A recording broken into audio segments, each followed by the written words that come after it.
Okay, everyone, here we go. I'm going to talk to you today about how to heal and rise as an empath in 2025. And the reason I'm doing this is that I see so much stuff out there about empaths just need to set boundaries, they need to create shields, and they need to do all these things. But that only gets you so far. What you need on board, you already have. And the answer, the gold, lies in your very own nervous system. This is a crucial part of learning how to heal and empower yourself as an empath. So let's look at the full cycle that you as an empath are entitled to. I've got my handy dandy blackboard here. I don't know if you can see it, but let me take you through this. At the very top, we have fight. So you've probably heard of fight, flight, and freeze. Down the side of fear, so in the stress response, we've got fight, flight, freeze. So we perceive a threat.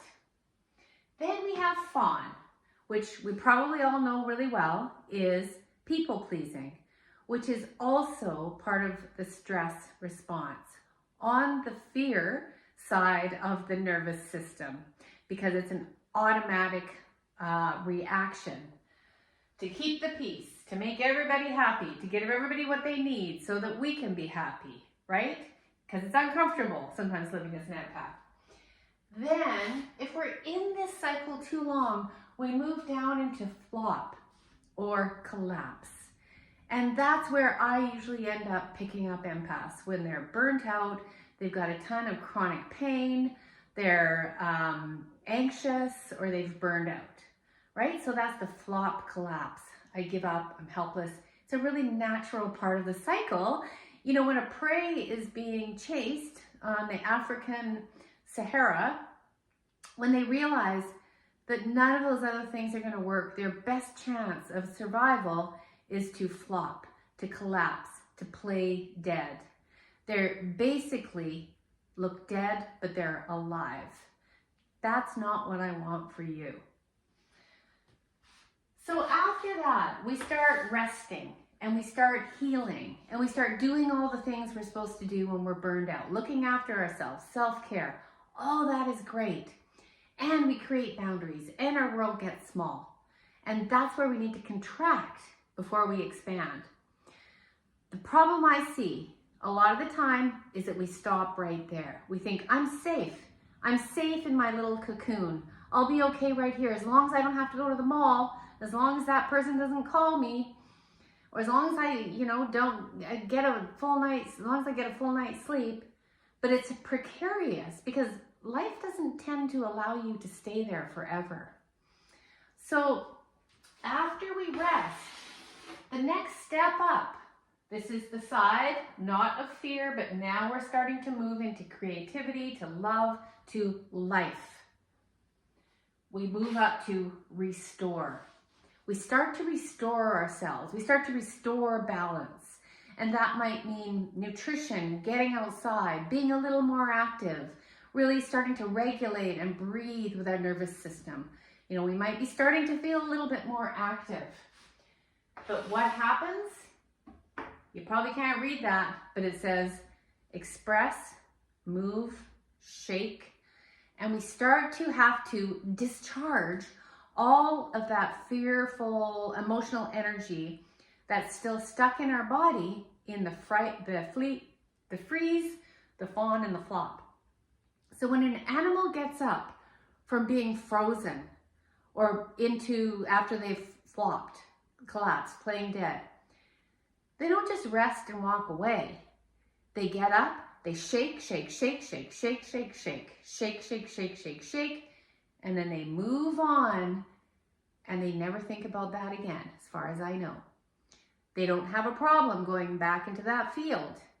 They don't keep on in the memory of that fearful attack because they have discharged all of that, the chemicals, the adrenaline, the cortisol that was stuck in their body. So that's where we sometimes think, oh my goodness, what's going on? my body, I'm shaking, I feel anxious. It's on the way out.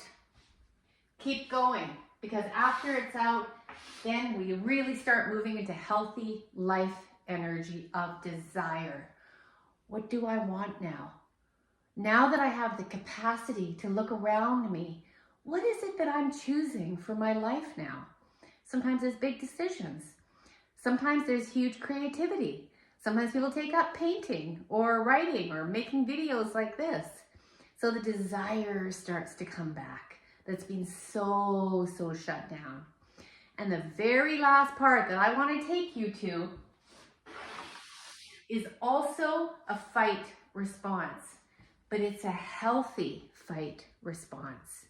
And it doesn't actually involve fighting. It's like a healthy aggression. You know, the part that's running through my body right now as I'm talking is I have to really want to make this. So I desire it, and then I access the energy to move forward, to actually create something in the world.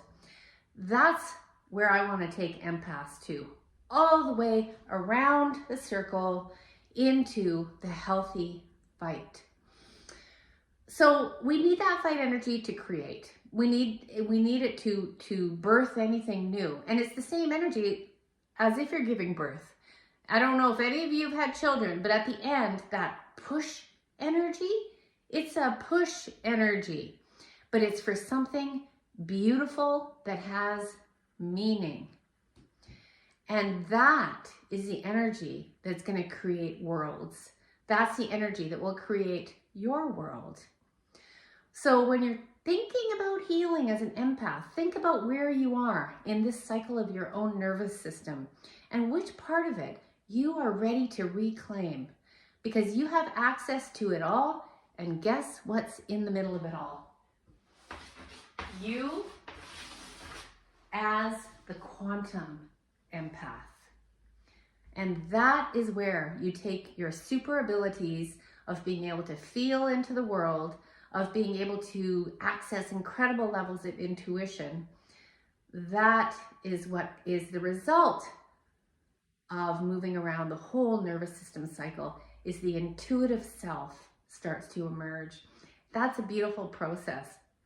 So if that resonates with you, make sure that you follow me, that you like or subscribe, because pretty soon I'm going to be offering some just really powerful containers to take us through the shame and the shutdown, and the membership group, the Quantum Empath.